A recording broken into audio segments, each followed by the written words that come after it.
Mari Mari Pulamien, Mari Mari Pichiqueche. Hoy día les quiero enseñar acerca de los nombres que existen para las plantas, los árboles y las flores en Mapudungun. Rayen.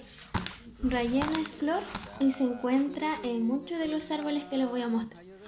Rayen, flor. Aliwen es árbol. Aliwen.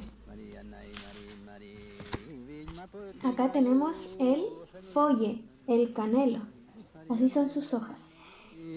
Se usa para los dolores de cabeza, migraña, para combatir los virus, pero en pocas cantidades.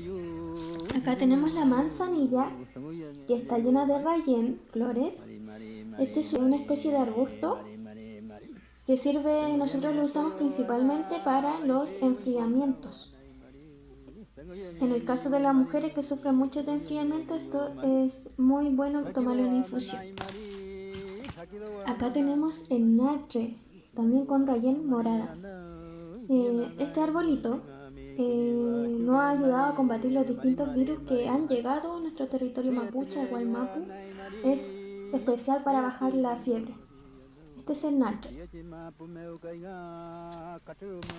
Acá tenemos un arbolito endémico de este territorio picunche que se llama quillay, y así son sus raíces.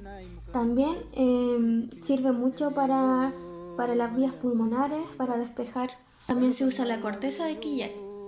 Acá tenemos otro arbolito endémico de este territorio que se llama boldo. Sale en los cerros de Valparaíso. Sirve para el insomnio y también para los dolores estomacales, principalmente cuando hay inflamación o hinchazón.